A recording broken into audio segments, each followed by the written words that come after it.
स्वागत है प्यारे मित्रों सभी का। सामान्य अध्ययन या फिर कहें पर्यावरण अध्ययन की महत्वपूर्ण प्रश्नों की श्रृंखला में इस वीडियो में हम देखेंगे कुछ अन्य महत्वपूर्ण प्रश्न जो आपकी परीक्षाओं के लिए काफ़ी ज़्यादा हेल्पफुल होने वाले हैं। आप चाहे जिस परीक्षा के लिए तैयारी कर रहे हैं या फिर वनडे एग्ज़ाम कोई भी है, एसएससी है, यूपीएसआई है या फिर आपका शिक्षक भर्ती परीक्षाएं हैं, सुपर टेट है, यूपी टेट है, कोई भी आपकी परीक्षा है, सब में ये आपके लिए हेल्पफुल होंगे। क्वेश्चन कुछ महत्वपूर्ण प्रश्न होंगे, आप देखेंगे इस वीडियो में। और इसी के साथ हम शुरू कर रहे हैं। तो ये पहला प्रश्न आपकी स्क्रीन पर है। पारिस्थितिकी तंत्र के दो घटक कौन से हैं? ऑप्शन दिए गए हैं खरपतवार और सूक्ष्म जीव, जैविक और अजैविक, पौधे और प्रकाश, पौधे और जीव। तो हम बात कर रहे हैं पारिस्थितिकी तंत्र के दो घटक कौन से हैं। तो आप देखेंगे इसमें दो घटक होते हैं, जैविक और अजैविक। पारिस्थितिकी तंत्र के दो जैविक और अजैविक घटक होते हैं। नेक्स्ट क्वेश्चन अगर देखें तो पारिस्थितिकी तंत्र इकोसिस्टम शब्दावली किसने प्रस्तुत की? तो इस शब्दावली मतलब इस शब्द इकोसिस्टम शब्द का जो प्रस्तुत करने का श्रेय दिया जाता है वो ऑप्शन डी दिख रहा है, टेंसले को दिया जाता है। तो टेंसले सही उत्तर होगा ऑप्शन डी। ठीक है, नेक्स्ट क्वेश्चन देखते हैं। पारिस्थितिकी निम्न में से किसके बीच पारस्परिक संबंधों का अध्ययन है? जीव और वातावरण, मनुष्य और वन, मृदा और जल या पति और पत्नी। तो आप देखते हैं कि पारिस्थितिकी का मतलब होता है जीव और वातावरण के बीच के संबंध को ही हम कहते हैं पारिस्थितिकी। नेक्स्ट क्वेश्चन है, किसी श्रृंखला में प्राथमिक उपभोक्ता होते हैं? तो अगर हम श्रृंखला की बात करें और वो खाद्य श्रृंखला की बात करें तो आप देखते हैं सबसे पहले आपके उत्पादक होते हैं, प्रोड्यूसर होते हैं। ठीक है, उसके बाद आप देखते हैं प्राथमिक उपभोक्ता होते हैं जो कि उत्पादक पर डिपेंड होते हैं, और उसके बाद आप देखते हैं द्वितीयक उपभोक्ता होते हैं जो कि मांसाहारी होते हैं। ठीक है, तो आप देखेंगे शाकाहारी मतलब जो पूर्ण रूप से शाकाहारी होते हैं वही होते हैं प्राथमिक उपभोक्ता, क्योंकि उत्पादक आप देखते हैं और उत्पादक के बाद ही आपके होते हैं प्राथमिक उपभोक्ता और उसके बाद होते हैं द्वितीयक उपभोक्ता, और आप उसके साथ ही अगर इसमें बात करें तो उसके बाद आपको अपघटक होते हैं। ठीक है, तो इस प्रकार का अगर प्राथमिक उपभोक्ता होते हैं तो शाकाहारी जो होंगे वही प्राथमिक उपभोक्ता होंगे। ठीक है, तो प्राथमिक उपभोक्ता का मतलब हो गया शाकाहारी। नेक्स्ट क्वेश्चन की बात करें, किसी पारिस्थितिकी तंत्र में ऊर्जा का प्रवाह के बारे में कौन सी श्रृंखला सही है? अभी पिछले प्रश्न में जैसा कि बात हो रही थी, आप उसको चूज कर सकते हैं कौन सा राइट आंसर है। तो आप ऑप्शन देख रहे हैं यहाँ पर, उत्पादक, अपघटक, उपभोक्ता। जी नहीं, अपघटक, उपभोक्ता, उत्पादक ये भी नहीं हो सकता है, उत्पादक, उपभोक्ता, अपघटक ये बिल्कुल हो सकता है। ठीक है, तो उत्पादक पहले स्तर पर, उसके बाद आप देखते हैं प्राथमिक उपभोक्ता, द्वितीयक उपभोक्ता, और जो कि बाद में आता है आपका अपघटक। ये सीरीज एकदम सही बन रही है, श्रृंखला सही बन रही है, इसका मतलब राइट आंसर जो आपका है ऑप्शन सी। नेक्स्ट क्वेश्चन की बात करें, मृदा अपरदन रोका जा सकता है? मृदा अपरदन मतलब मृदा अपरदन को आपको यदि रोकना है तो अतिचराई द्वारा, जी नहीं, वनस्पति उन्मूलन द्वारा, जी नहीं, वन रोपण द्वारा, ये बिल्कुल राइट आंसर है। वन रोपण के द्वारा हम मृदा अपरदन को रोक सकते हैं। ठीक है, वनों की कटाई मृदा अपरदन का एक महत्वपूर्ण कारण है, इसलिए वन रोपण करेंगे तो मृदा अपरदन रोका जा सकता है। नेक्स्ट क्वेश्चन बात करते हैं, पर्यावरण के अजैव अवयव का उदाहरण है?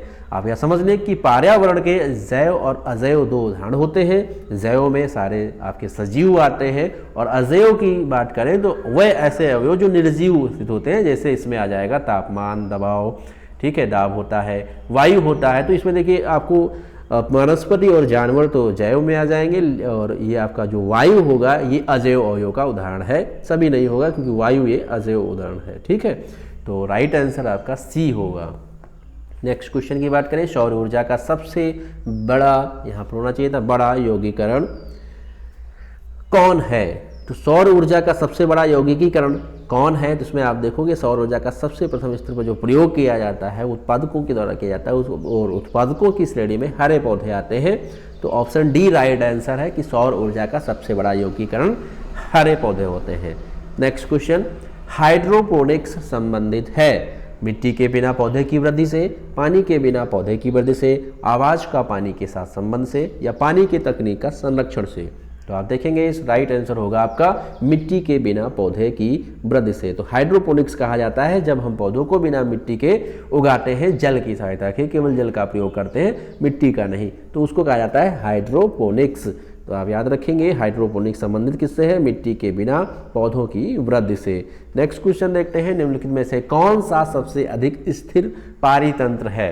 तो स्थिर पारितंत्र की अगर हम बात करें तो ना ही वन होगा, ना ही रेगिस्तान होगा, ना ही पर्वत होंगे। सबसे स्थिर पारितंत्र, सबसे बड़ा पारितंत्र आपका महासागर होता है। ठीक है, तो महासागर सबसे स्थिर पारितंत्र है। नेक्स्ट क्वेश्चन, निम्नलिखित में से कौन सा एक मौलिक कर्तव्य नहीं है।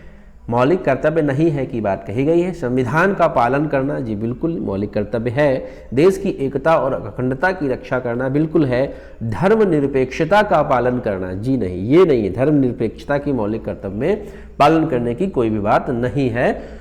और सार्वजनिक संपत्ति को सुरक्षित रखना, ये भी है। तो इस प्रकार से कौन सा एक मौलिक कर्तव्य नहीं है, तो राइट आंसर जो आपका होगा ऑप्शन सी, ये मौलिक कर्तव्य नहीं है। आपको पता होगा कि संविधान के भाग 4 का में, तो भाग 4 का में संविधान के आप देखते हैं कि आपको मौलिक कर्तव्यों की व्यवस्था की गई है संविधान में, और ये 4 का भाग जोड़ा गया था 42वें संविधान संशोधन के द्वारा, जिसके अंतर्गत 10 मूल अधिकार जोड़े गए थे और बाद में एक और जोड़ा गया। तो कुल मिला के हमारे पास 11 मूल अधिकार हैं और 11वां मूल अधिकार 86वें संविधान संशोधन के द्वारा जोड़ा गया है, और जिसमें कहा गया है प्रत्येक माता पिता का दायित्व होगा कि वह अपने बच्चों को स्कूल भेजें, मतलब स्कूली शिक्षा उनको दिलाएं। तो उस स्कूली शिक्षा से 14 वर्ष के लिए अनिवार्य वही वाला आप देखते हैं अनुच्छेद 21A में भी जोड़ा गया है। तो कुल मिला के 42वें संविधान संशोधन के द्वारा जोड़ा गया मौलिक कर्तव्यों को संविधान में भाग 4 का में, और उस 10 मूल कर्तव्य जोड़े गए। उसके बाद 11वां मूल कर्तव्य 86वें संविधान संशोधन द्वारा जोड़ा गया। तो कुल हमारे पास मौलिक कर्तव्य है 11।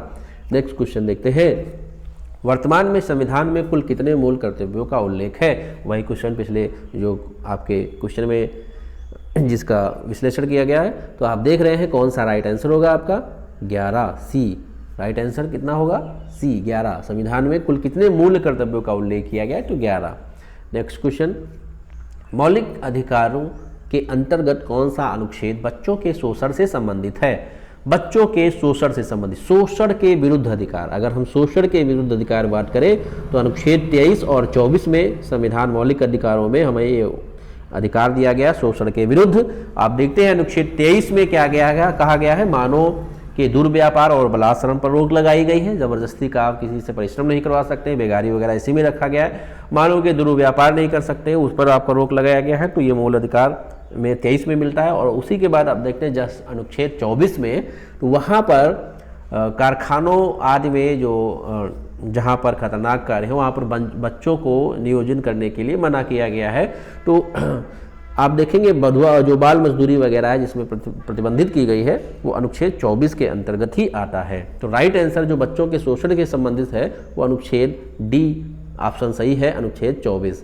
ठीक है, राइट आंसर अनुच्छेद 24। नेक्स्ट क्वेश्चन, समानता का अधिकार भारतीयों के लिए सुरक्षित करता है। समानता के अधिकार में आप देखेंगे किस प्रकार की आपकी समानता दी गई है। अगर हम मूल अधिकारों की बात करें तो समानता का अधिकार आपको दिया गया है अनुच्छेद 14 से 18 के बीच। तो 14 से 18 में आपको समानता का अधिकार दिया गया है। यदि हम धार्मिक समानता की बात करें तो धार्मिक समानता हमको मिल जाती है अनुच्छेद 15 के तहत, जिसमें धर्म, मूल, वंश, जाति, लिंग आदि पे भेदभाव नहीं किया जाएगा। तो इसका मतलब धार्मिक समानता वहाँ से हमको मिल रही है समानता के अधिकार के अंतर्गत। दूसरा हम देखें अगर आर्थिक समानता, तो आप देखेंगे लोक नियोजन में अवसर की समानता दी गई है, तो आर्थिक समानता एक प्रकार से दी जा रही है। सामाजिक समानता की बात करें तो देखिए छुआछूत का अंत किया गया अनुच्छेद 17 के तहत, वो भी वहाँ से हमको देखेंगे आप कि सामाजिक समानता के एक तौर पर हमको मिल रही है। तो कुल मिला के तीनों ऑप्शन सही जा रहे हैं। तो राइट आंसर होगा ऑप्शन डी सभी। समानता का अधिकार भारतीयों के लिए सुनिश्चित करता है, तो सभी चीज़ें सुनिश्चित कर रहा है ये। नेक्स्ट क्वेश्चन, नीचे दिए गए स्तंभों में कौन सा सुमेल गलत है। छठना है कौन सा गलत है। अब देखेंगे 52वां संशोधन दल बदल विधेयक, दल बदल विधेयक 52वां संविधान संशोधन, आपको पता होगा कि अनुसूची 10 जोड़ी गई थी, दल बदल विधेयक लाया गया था। तो ये बिल्कुल राइट है 52वां संविधान संशोधन। अगर 48वां संविधान संशोधन की बात करें तो पंजाब आपात उपबंध बिल्कुल सही है, आंसर है कि पंजाब के लिए 2 वर्ष के लिए वो आपात उपबंध किए गए थे, उसको लेकर ये संशोधन हुआ था। फिर देखेंगे 56वां संशोधन जो हुआ है, गोवा को राज्य का दर्जा दिया गया था, तो पूर्ण राज्य का दर्जा यहाँ पर गोवा को मिल गया था, वो 56वें संविधान संशोधन के द्वारा ही मिला था। तो ये भी राइट आंसर है आपका। और 62वां आपका बचा, तो अब 3 अगर सही है तो एक ही सुमेल गलत हो सकता है, पिछड़ी जाती है। जी हाँ, बिल्कुल गलत है। 62वां जो है पिछड़ी जात से नहीं, ये SC ST से संबंधित है। SC और ST आगामी परीक्षाओं के लिए सबसे ज़्यादा इंपॉर्टेंट यही आपका बन रहा है 62वां संविधान संशोधन, क्योंकि यह SC और ST के लिए स्थान आरक्षित करता है। दूसरी तरफ आप देखते हैं कि जो आंग्ल भारतीय समुदाय के जो नॉमिनेशन का प्रावधान था वो इसी अंतर्गत आता है। तो 62वां संविधान संशोधन बहुत ही इंपॉर्टेंट है, इसको याद रखेंगे आप, वेरी इंपॉर्टेंट 62वां संविधान संशोधन। नेक्स्ट क्वेश्चन, निम्नलिखित में से किस राज्य होकर कर्क रेखा नहीं गुजरती है? ऑप्शन है गुजरात, राजस्थान, उड़ीसा, पश्चिम बंगाल। तो आपको बता दें कि कर्क रेखा जो भारत के 8 राज्यों से होकर गुजरती है, और 8 राज्यों में सबसे पहले आप देखते हैं गुजरात होता है, और गुजरात के बाद देखते हैं राजस्थान का कुछ हिस्सा, उसके बाद आप देखते हैं मध्य प्रदेश का कुछ हिस्सा, अब उसके बाद देखेंगे तो छत्तीसगढ़ का कुछ हिस्सा, और उसके बाद देखेंगे झारखंड का, ठीक है, छत्तीसगढ़ हो गया, झारखंड हो गया, और उसके बाद आप देखते हैं कौन सा आपका आता है पश्चिम बंगाल, वेस्ट बंगाल, तो पश्चिम बंगाल का हिस्सा, उसके बाद आप देखते हैं त्रिपुरा, और त्रिपुरा के बाद आप देखते हैं मिजोरम, तो मिजोरम होके कर्क रेखा गुजर जाती है। तो कुल मिला के 8 राज्य आपके हैं जहां से आपकी कर्क रेखा गुजरती है। तो कुल मिला के इसमें उड़ीसा शामिल नहीं है, तो उड़ीसा सही आंसर होगा कि किस राज्य से होकर कर्क रेखा नहीं गुजरती है, तो उड़ीसा से नहीं गुजरती है निम्न में से। नेक्स्ट क्वेश्चन, निम्नलिखित में से कौन सा राज्य कर्क रेखा के उत्तर में स्थित है? देखिए फिर वही क्वेश्चन आ गया, अब यहाँ से आप जान सकते हैं कि उत्तर में स्थित है, कहने का मतलब है कि मिजोरम तो कर्क रेखा पर ही स्थित है, झारखंड भी स्थित है और त्रिपुरा भी स्थित है। तो ऑप्शन आपका एक बचा हुआ है मणिपुर, इसका मतलब ये उत्तर में स्थित है, मणिपुर मिजोरम के ऊपर उत्तर में, ठीक है। नेक्स्ट क्वेश्चन, कौन सा राज्य उत्तरी पूर्वी राज्य की 7 बहनों का भाग नहीं है? 7 बहनों 7 सिस्टर की अगर हम बात करें तो वो जो आपके भारत के उत्तरी जो राज्य हैं उनको कहा जाता है। तो उसके अंतर्गत आप देखते हैं कि मेघालय, अरुणाचल प्रदेश, त्रिपुरा तो आते ही हैं, साथ में नागालैंड आता है, आपका मिजोरम आता है, मणिपुर आता है, असम आता है, वो सारे आते हैं आपके, लेकिन इसमें पश्चिम बंगाल नहीं आएगा। तो 7 सिस्टर में पश्चिम बंगाल होगा। तो कौन सा राज्य उत्तर पूर्वी राज्य की 7 बहनों का भाग नहीं है? तो राइट आंसर है आपका ऑप्शन बी, पश्चिम बंगाल उनका भाग नहीं है। नेक्स्ट क्वेश्चन, भारत के भाग में बैरन ज्वालामुखी द्वीप स्थित है। तो ये बैरन ज्वालामुखी कहाँ पर स्थित है? ऑप्शन अंडमान निकोबार में तो आप जानते हैं, लेकिन ऑप्शन जिस प्रकार से दिए गए हैं कि अंडमान द्वीप समूह में स्थित है या निकोबार द्वीप समूह में स्थित है, तो इसमें से तो कोई हो सकता है, लेकिन ये तो नहीं हो सकता है, लक्षद्वीप में नहीं है, क्योंकि बैरन ज्वालामुखी भारत का एकमात्र जागृत ज्वालामुखी है। तो आप जानते हैं ये अंडमान द्वीप समूह में स्थित है। कहाँ पर स्थित है? अंडमान द्वीप में, ठीक है, निकोबार नहीं, अंडमान द्वीप समूह में बैरन ज्वालामुखी द्वीप स्थित है। क्लियर है ये चीज? नेक्स्ट क्वेश्चन, राष्ट्रीय ऊर्जा संरक्षण दिवस प्रत्येक वर्ष कब मनाया जाता है?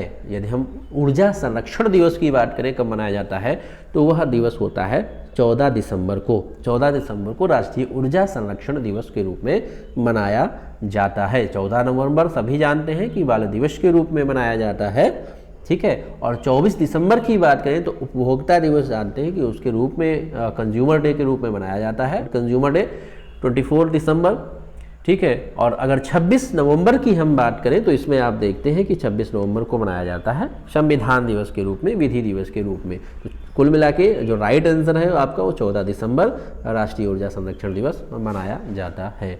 नेक्स्ट क्वेश्चन, BARC क्या है, बार्क क्या है, ये पूछा गया है। तो इसमें ऑप्शन दिए गए, भाभा एटॉमिक रेगुलेटिंग सेंटर, या फिर भाभा एटॉमिक रिसर्च सेंटर, या भाभा एटॉमिक रिसर्च काउंसिल, या भाभा एरोनॉटिक्स रिसर्च सेंटर। तो राइट आंसर होगा कि Bhabha atomic research centre, option B right answer है, क्योंकि यह एक परमाणु अनुसंधान केंद्र है भाभा, ठीक है। होमी जहांगीर भाभा जी के द्वारा इसकी स्थापना की गई थी। बार्क आप याद रखेंगे, भाभा एटॉमिक रिसर्च सेंटर है, एक ही परमाणु अनुसंधान केंद्र है।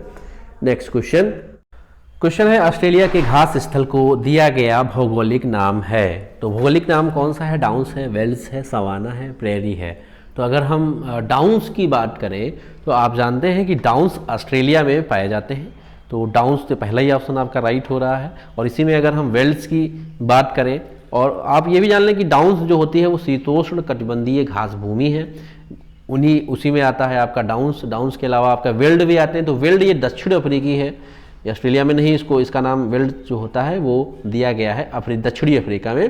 तो दक्षिण अफ्रीका में वेल्स कहा जाता है। अगर हम सवाना की बात करें तो सवाना एक उष्णकटिबंधीय घास भूमि है और उष्णकटिबंधीय घासी भूमि है, और ये अफ्रीका में कही जाती है, इसको अफ्रीका, ठीक है। तो अफ्रीका में सवाना इसका नाम होता है। और अगर हम प्रेयरी की बात करें तो आप देखते हैं प्रेयरी जो है शीतोष्ण कटिबंधीय घास भूमि है, और यह संयुक्त राज्य अमेरिका और कनाडा वगैरह में प्रेयरी के नाम से जाना जाता है। तो यूएसए वगैरह और कनाडा वगैरह में इसको प्रेयरी के नाम से जाना जाता है। तो इस प्रश्न का जो सही उत्तर है वो डाउन्स है, क्योंकि डाउन्स जो है आपकी शीतोष्ण कटिबंधीय घास भूमि है, और जो कि पाई जाती है कहाँ पर, ऑस्ट्रेलिया में। क्लियर है। निम्नलिखित में से कौन सा सुमेलित नहीं है? सुमेलित नहीं है वो छाटना है उष्णकटिबंधीय आर्द्र पर्णपाती। तो आप जानते हैं बिल्कुल सही है, तराई क्षेत्र में ऐसे वन पाए जाएंगे। उष्णकटिबंधीय शुष्क पर्णपाती मध्य गंगा मैदान, ये भी बिल्कुल सही है, ये भी सही है, ये भी सही है। अल्पाइन देखिए अरुणाचल प्रदेश वगैरह के क्षेत्र में पाए जाते हैं अल्पाइन। और बात करें उष्णकटिबंधीय सदाबहार की, तो सदाबहार हिमालय के पूर्वी भाग अगर होता तब तो सही बन जाता है पूर्वोत्तर हिमालय, लेकिन हिमालय लिखा गया तो उष्णकटिबंधीय सदाबहार हम हिमालय नहीं मान सकते, तो ये गलत हो गया, ठीक है। अगर पश्चिमी घाट होता, सह्याद्री होता या अन्य कोई ऑप्शन तो वो भी सही होता, ठीक है। लेकिन उष्णकटिबंधीय सदाबहार की बात कही गई, वो हिमालय क्षेत्र नहीं है। पूर्वी हिमालय लिखा होता तब तक तो सही माना जा सकता था। राइट आंसर आपका डी है, ये सुमेल नहीं है। नेक्स्ट क्वेश्चन, एफ्लाविस किससे बनते हैं? ऑप्शन है कवक से, जीवाणु से, शैवाल से या विषाणु से। तो एफ्लाविस जो तैयार किया जाता है वो कवक के द्वारा तैयार किया जाता है, ठीक है। एफ्लाविस कवक के द्वारा तैयार किए जाते हैं, ठीक है। फूड पॉइजनिंग वगैरह इसी से हो जाता है एफ्लाविस। जब इसका ज़्यादा अगर एफ्लाविस आपका ज़्यादा हो जाएगा कवक के द्वारा, अगर किसी फूड में या किसी अन्य चीज़ में, उसको लेने से इंसान की जान भी जा सकती है। तो एफ्लाविस कवक के द्वारा बन जाते हैं। नेक्स्ट क्वेश्चन, तेल प्रदूषण के नियंत्रण में प्रयुक्त होने वाला सुपर बग क्या है? एक कवक विकृति है या जीवाणु विकृति है या जल पिस्सू है या शैवाल विकृति है? तो इस प्रश्न का जो राइट आंसर होगा वो जीवाणु विकृत बैक्टीरिया ये होते हैं एक प्रकार के, जो कि तेल प्रदूषण मतलब जो जल में पाए जाने वाले तेल होता है उसका ये भक्षण कर लेते हैं। तेल प्रदूषण पर नियंत्रण जिसकी वजह से हो पाता है, तो यह एक प्रकार का सुपर बग कहा जाता है, ये जीवाणु होता है। क्लियर है, तो ऑप्शन बी राइट है। नेक्स्ट क्वेश्चन, संयुक्त राष्ट्र खाद्य एवं कृषि संगठन का मुख्यालय कहाँ स्थित है? तो संयुक्त राष्ट्र खाद्य एवं कृषि संगठन की बात करी जा रही है, तो इसका मुख्यालय जो स्थित है आपका रोम में स्थित है। कहाँ स्थित है? और रोम में, ठीक है। संयुक्त राष्ट्र खाद्य एवं कृषि संगठन स्थापना 1945 में जिसकी की गई थी, ठीक है। स्थापना कब हुई है? 1945 में ही हुई है, और मुख्यालय कहाँ गया है? रोम, इटली, ठीक है। नेक्स्ट क्वेश्चन, संयुक्त राष्ट्र मानवाधिकार परिषद का गठन कब किया गया था? तो संयुक्त राष्ट्र मानवाधिकार परिषद की बात ध्यान देने वाली है कि परिषद की बात कही जा रही है। तो इस प्रकार से इसमें ऑप्शन दिए गए हैं 1998, 2002, 2006, 2009। तो अगर हम संयुक्त राष्ट्र मानवाधिकार परिषद की बात करें तो ये 2006 में गठित की गई है। 2006 राइट आंसर होगा, सी ऑप्शन सही है। नेक्स्ट क्वेश्चन, पीने के पानी में आर्सेनिक विष के कारण कौन सी बीमारी होती है? तो मिनीमाटा, केराटोसिस या सीरियोसिस या फिर कार्सिनोमास। तो आप देखते हैं कि मिनीमाटा तो आपका पारे की अधिकता से होता है। सीरियोसिस आप जानते हैं कि सीरियोसिस जो बीमारी है वो लीवर से संबंधित, लीवर को डैमेज करती है या आपकी त्वचा को नुकसान पहुंचाती है। कार्सिनोमास एक प्रकार का कैंसर होता है, ठीक है, जो कि कैंसर से संबंधित है कार्सिनोमास। लेकिन अब देखेंगे आर्सेनिक विष के कारण कौन सी बीमारी होती है, तो एक ऑप्शन आपका बचता है केराटोसिस। तो आर्सेनिक विष के कारण आपकी बीमारी फैलेगी केराटोसिस, जो त्वचा कैंसर का कारण बनती है, केराटोसिस। क्लियर है। नेक्स्ट क्वेश्चन, तो प्रश्न है अफ्रीका के जुलू प्रजातियों द्वारा घास से निर्मित अधिवास हैं। इसमें आप देखेंगे ऑल, इग्लू, क्रॉल और यूर्ट ऑप्शन दिख रहे हैं आपको। तो अफ्रीका के जुलू प्रजातियों की बात करी जा रही है, तो इसमें जो राइट आंसर होगा बता दें आपको, ऑप्शन सी होगा, क्राल होगा।